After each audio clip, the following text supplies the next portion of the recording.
Our Tesla Model 3 is currently in for repair, and that's a different story altogether. But why it's in for repair, they've lent me this 2023 Tesla Model 3. Now, this is the last version before we see the Highlander here in the UK. And this and the Highlander and all the cars since about 2022 have something massively in common.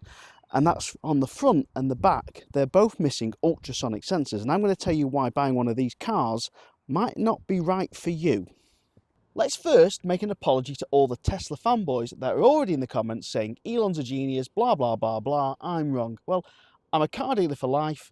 I've been doing that pretty much all my adult life, buying and selling new and used electric cars as well, and I know a thing or two about cars. Now, Tesla make great software, but they only make good cars, and there's a lot of things wrong with the car that just aren't ready yet, in my opinion, that they should have removed those ultrasonic sensors. And we're going to go into all of them in this video because there's many layers to what make it a terrible design and software choice, why you've got the hardware that still works. Now, Tesla have been a huge shaker in the automotive world, especially with single casting design, which we'll get to in a minute, but they've also been very clever with intimating a lot of stuff into software and removing buttons on the car. And one of them recently is to remove the indicators on Tesla Model 3, Model X and Model S models, which means they're now going to be built into the steering wheel, getting rid of a stalk that's usually very expensive. They got rid of the wiper stalk, they got rid of the gear selector stalk, they're removing as many components as they can and building it into the software, which is why we'll get in a minute to the sensor, the ultrasonic sensor thing. But first we need to talk about another sensor they removed, which leads into this sensor, and that is Lidar. Now, Lidar is a sensor used for self-driving cars and used to be used by Tesla. Lidar is a type of radar system that's built into a car, and it sends out radar signals to map the outside world. Now, you can actually get Lidar sensors on mobile phones. Mobile phone companies use them for sensing how far objects are and knowing how to adjust focus. In fact, mobile phones are one of the most powerful computers most people own are in their pocket, and they still use LiDAR sensor rather than using the cameras, and most of these phones have 3 cameras. They use the LiDAR sensor to do some of the mathematical parts for working out how far distances are. Tesla decided they didn't need a LiDAR sensor to work out distances for full self-driving. They said they can do it purely on a Vision camera basis using their really clever GPUs on their cars. They're basically their graphics cards, their memory, their processing power. They can do it all on that computer. So they got rid of LiDAR. The rest of the automotive world still use LiDAR sensor for emergency braking, and there's a reason why that is used and over a camera-based system, and that is because LiDAR doesn't stop working with heavy rain, when it gets too, dirty as general car dirt on it, and also in heavy fog. Now, Tesla sell a feature called enhanced autopilot and full self-driving. Now, it's very important to note, pretty much all car manufacturers sell a version of what Tesla do in their own way. They just don't call it full self-driving because it doesn't drive itself. It still requires a human to operate it, and it still requires a human input and human concentration on the road. In fact, this Tesla here has a little camera up here that watches you while you're driving to make sure you're paying attention. And if you turn away from the car or turn away from the screen or look at your phone, it will actually disengage the autopilot system. And that's because it's just not ready yet. It's still in beta, as Tesla call it, but you're going to have to pay a huge amount of money if you want 2 of these features, enhanced autopilot or full self-driving. They are not transferable from my memory between the new car and the old car, so if you buy another Tesla you can't transfer that full self-driving even if Tesla haven't got to full self-driving. What you're, according to Tesla, is you're investing in the future that your car could possibly drive it yourself. I'm not part of that investment because I think that I can invest that money myself and make a better return before Tesla actually have full self-driving. It's always promised by Tesla it's only a few years away, and we are still a few years away.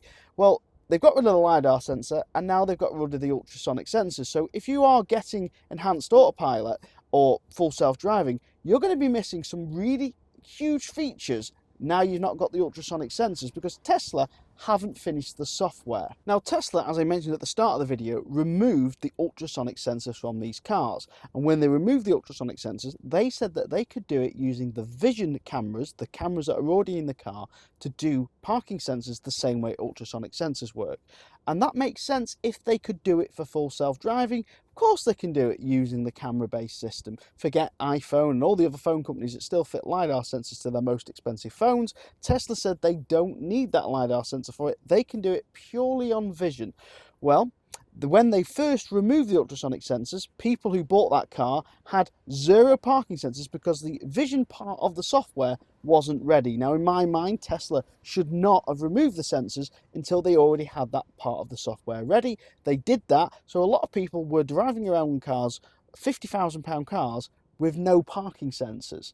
And I don't know about you, but that seems like a real big step in the past. But removing ultrasonic sensors removes some other features from Tesla's. And yes, they've got the Vision Plus system working now.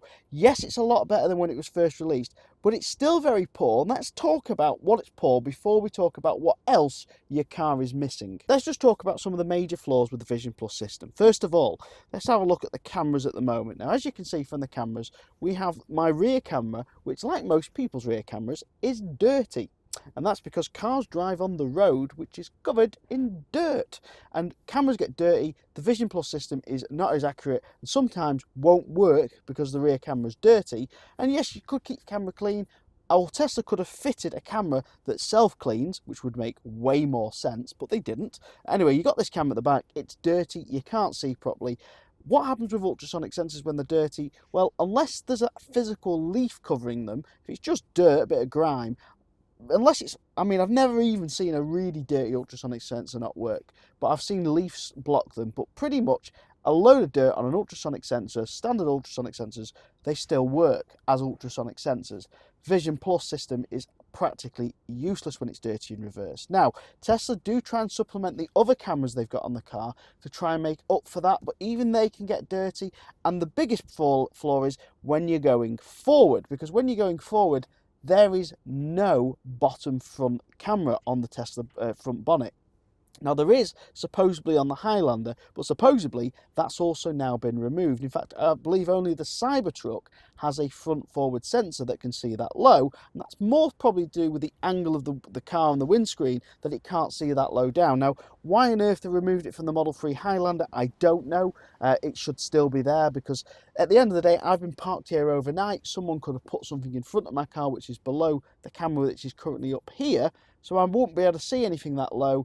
If it was at night, someone moved something there, cone, a small child, a small animal, you don't know. But with an ultrasonic sensor, unless it's below the ultrasonic sensor by quite a bit, quite a number of degrees or too close and below, then it would pick it up on an ultrasonic sensor. So why remove something when it's not ready and you haven't got the cameras? Now, if Tesla did leave the Model 3 with a camera on the front of the Highlander, it does beg the question is, will they upgrade this Model 3 with a free upgrade to have a camera there to supplement the Vision system so it works? Now, if you bought full self-driving or autopilot enhanced, you might be wondering if you've wasted your money, because full self-driving, in my opinion, isn't worth it. You're not going to see full self-driving in the time that you bought this car and how long you're going to own it.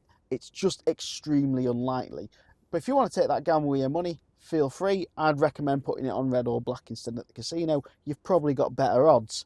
But if you got the enhanced autopilot, which I actually do think is worth the money for some of the features it gives, prior to the car having ultrasonic sensors.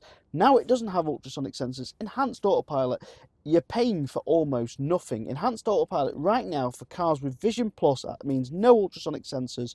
You can only change lanes with a stalk indicator on a motorway, and even that is rubbish. It's very slow, it just doesn't feel right. However, if you're driving one of these right now, you think enhanced autopilot would include summon and self-parking, which is what I think are worthy features of paying for in part of the enhanced autopilot. Well, with Vision Plus right now, enhanced autopilot does not do those features. You can't summon your car on the app, and you can't do self-parking because Vision Plus doesn't support it yet, which tells me one thing and one thing only, that Vision Plus wasn't ready when Tesla took the ultrasonic sensors off.